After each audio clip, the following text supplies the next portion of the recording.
Hello everyone, कैसे हैं आप सब। आज की वीडियो में मैं 12 सेंटेंसेस लेके आई हूँ जो daily day to day routine में हम लोग सब घर में करते हैं। उन सेंटेंसेस को इंग्लिश में कैसे बोलेंगे या उन सेंटेंसेस को क्या बोला जाता है ना, वो हम सीखेंगे। फॉर एग्जाम्पल मैं बोल दूँ बिस्तर साफ कर लो, चादर बिछा दो, तकिया ठीक से लगा लो, पानी की बोतलों में पानी भर लो, है ना, सिंक में पानी भर गया है उसे हटा दो। तो इन सब सेंटेंसेस को कैसे इंग्लिश में बोलेंगे, क्या एडवांस वर्ड्स क्या रहेंगे, आइए देखते हैं। पहला है चादर बिछा दो, है ना। अभी तक कितना बोलते आए, चादर गंदी हो गई है, मैली हो गई है, हटा दो, नई चादर बिछाओ। तो अगर आपको इसको इंग्लिश में बोलना है, हाउ विल यू से, प्लीज स्प्रेड द बेडशीट या स्प्रेड द न्यू बेडशीट, ठीक है। और अगर ज़रूरी नहीं है, नई बिछानी है, वो बिछी वही जो चादर है उस पर विकल्स आ गए हैं, वो एकदम सिकुड़ गई है, then you can say spread the bedsheet properly, ठीक है। द नेक्स्ट वन इस तकिया को एक लाइन में लगा दो, है ना। तकिया हुआ, कुशन हुआ, कुछ भी हुआ, उसको एक लाइन में लगा दो। तो क्या बोलेंगे, kindly align the pillows in a straight line, ठीक है। एक लाइन में, अलाइन मतलब एक लाइन में, स्ट्रेट लाइन में पिलोज को लगा दो। द नेक्स्ट सेंटेंस इस फर्श पर झाड़ू लगा दो, है ना, या मैं झाड़ू लगा रही हूँ, तो क्या इसकी इंग्लिश होती है, क्या बोलते हैं, I am sweeping the floor, है ना। अगर मैं बोलूँ आप कृपया करके झाड़ू लगा दीजिए, काइंडली स्वीप द फ्लोर, ठीक है। पोछा लगाने को बोलते हैं मॉप, इसमें मैंने लिखा नहीं है, बता रही हूँ, mopping the floor, alright. Then कपड़े सूखने डाल दो, होता है ना, कपड़े मशीन से निकल गए हैं, अब इन्हें सूखने डाल दो। तो क्या बोलेंगे, put the clothes out to dry, है ना। देखिए, हिंदी में बात नहीं करनी है, we will be using only English advance words and we will be talking only and only in English language, ठीक है। अगला है कपड़े तय कर दो। Now the clothes have dried up, है ना। Now the next task of ours is to fold them up, है ना।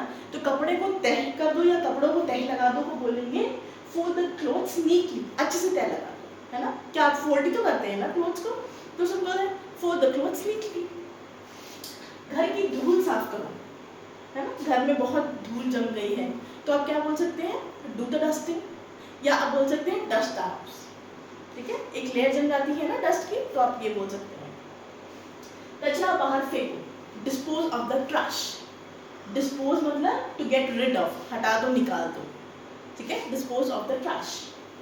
फ्रिज की सफाई कर दो, होता है ना फ्रिज में गंदा हो जाता है, you keep your left over rice, left over vegetable, left over सब्जी दैट यू हैव मेड, है ना, वो फ्रिज में रखते हो तो क्या होता है, कभी कभी गिर जाता है, तो फ्रिज को क्लीन करना पड़ता है। तो वेरी सिंपल यू कैन से clean the fridge or refrigerator, ठीक है। Stain, there is stain in the fridge, please get rid of that, clean the refrigerator। पंखा चलाओ, है ना, switch on the fan, switch on the AC, switch on the television, ठीक है। AC चलाओ, पंखा चलाओ, टीवी चलाओ, तो हमेशा क्या बोलेंगे, switch on। बंद करना हो तो switch off, switch it off, switch off the fan, switch off the AC, switch off the lights, okay। पानी की बोतल भरो, है ना। पानी की बोतल क्या बोलते हैं, please fill the bottle with water, लेकिन यहाँ पे थोड़ा एडवांस वर्ड है, मैंने लिखा था रीफिल द वाटर बॉटल, ठीक है। Refill the water bottle, refill मतलब उसमें पानी था, किसी ने पी लिया है, अब वो खाली है, सो प्लीज रीफिल इट, दोबारा भरो। Refill is the new word, advance word, okay.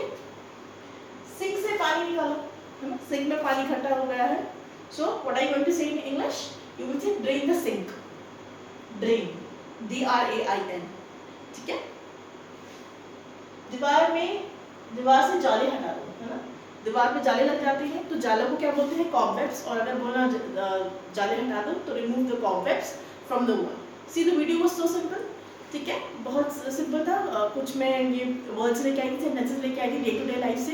I hope video पसंद आया, अगर पसंद आया तो do not forget to press the bell icon and please like, share, subscribe my channel. Thank you for watching and being with me.